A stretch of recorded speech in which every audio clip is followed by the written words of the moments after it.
اعوذ باللہ من الشیطان الرجیم بسم اللہ الرحمن الرحیم۔ اللہ کے نام سے شروع جو بڑا مہربان نہایت رحم کرنے والا ہے۔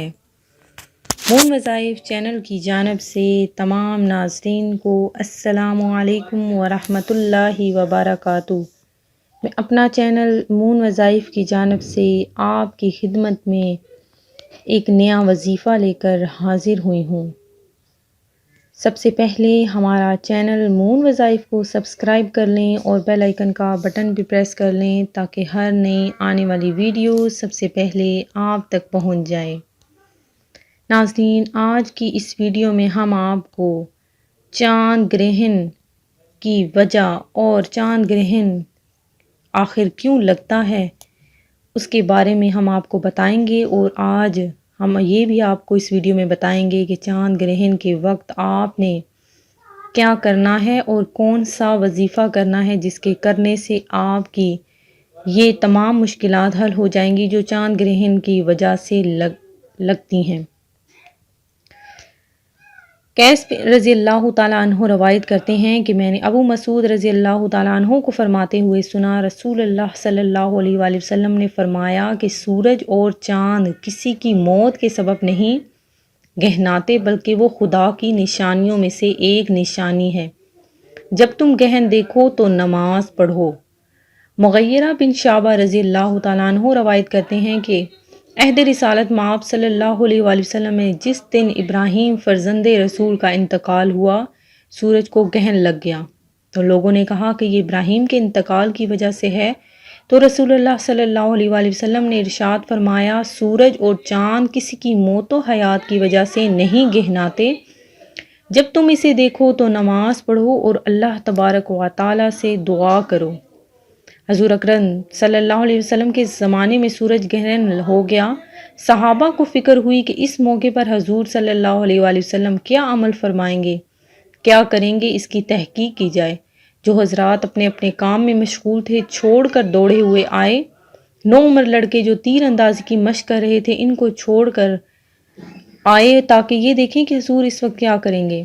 نبی کریم صلی اللہ علیہ وسلم نے 2 رکعت کسوف کی نماز پڑھی جو اتنی لمبی تھی کہ لوگ غش کھا کر گرنے لگے۔ نماز میں نبی اکرم صلی اللہ علیہ وآلہ وسلم روتے تھے اور فرماتے تھے، اے رب، کیا آپ نے مجھ سے اس کا وعدہ نہیں فرما رکھا کہ آپ ان لوگوں کو میرے موجود ہوتے ہوئے عذاب نہ فرمائیں گے اور ایسی حالت میں بھی عذاب نہ فرمائیں گے کہ وہ لوگ استغفار کرتے رہیں۔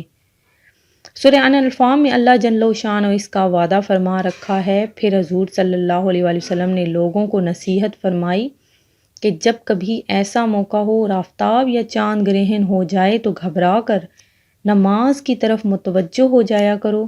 جو آخرت کے حالات دیکھتا ہوں اگر تم کو معلوم ہو جائیں تو ہنسنا کم کر دو اور رونے کی کثرت کر دو۔ جب کبھی ایسی حالت پیش آئے تو نماز پڑھو، دعا مانگو اور زیادہ سے زیادہ صدقہ کرو۔ سیدہ عائشہ رضی اللہ تعالیٰ عنہ ایک اور حدیث میں فرماتی ہیں کہ رسول اللہ صلی اللہ علیہ وآلہ وسلم نے فرمایا کہ بے شک سورج اور چاند اللہ کی نشانیوں میں سے 2 نشانیاں ہیں، کسی کی موت و حیات سے ان کو گرہن نہیں لگتا، لہٰذا جب تم گرہن دیکھو تو اللہ سے دعا کرو، اس کی عظمت بیان کرو، نماز پڑھو اور صدقہ و خیرات کرو۔ پھر فرمایا، اے محمد کی امت، اللہ سے بڑھ کر کوئی غیرت مند نہیں کہ اس کا غلام اور لونڈی زنا کرے۔ اے محمد صلی اللہ علیہ وسلم کی امت، اگر تم وہ جان لو جو مجھے معلوم ہے تو تم تھوڑا ہنسو اور بہت زیادہ رو۔ ناظرین، آپ نے سورج اور یا چاند گرہن کے وقت نماز کسوف اور خسوف ادا کرنی ہے، اور یہ ادا کرنے کا طریقہ بالکل آسان ہے۔ آپ نے 2 رکعت نماز نفل نماز کسوف ادا کرنی ہے، نماز خسوف ادا کرنی ہے۔ نیت اس طریقے سے آپ نے کرنی ہے، اور اس کے علاوہ باقی آپ نے نوافل کی طرح ہی اس کی ادائیگی کرنی ہے۔ کوئی بھی صورت ساتھ ملا لیں اور اس کے بعد زیادہ سے زیادہ اللہ تبارک و تعالیٰ سے دعا مانگیں، اپنے لیے، دوسروں کے لیے، اپنی پریشانی حل کرنے کے لیے دعا مانگیں، اللہ تبارک و تعالیٰ سے اپنی حاجت کی دعا مانگیں کہ آپ کی تمام مشکلات حل ہو جائیں۔ زیادہ سے زیادہ صدقہ و خیرات کریں۔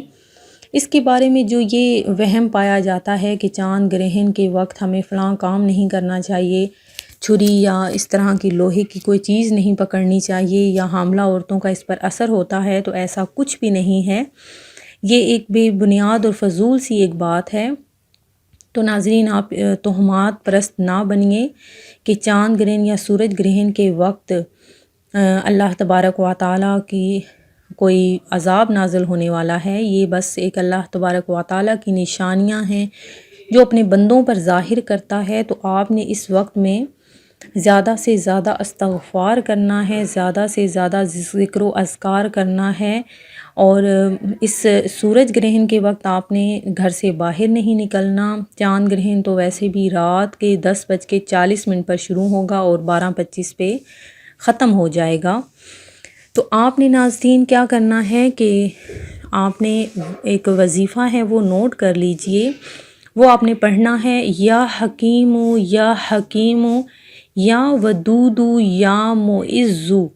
یہ اللہ تبارک و تعالیٰ کے جو اسم گرامی ہیں، یہ آپ نے 207 مرتبہ ان کو پڑھنا ہے۔ اول و آخر درود پاک پڑھنا ہے۔ یہ بے شک آپ مغرب کی نماز کے بعد سے یہ کسی بھی ٹائم میں آپ پڑھ سکتے ہیں۔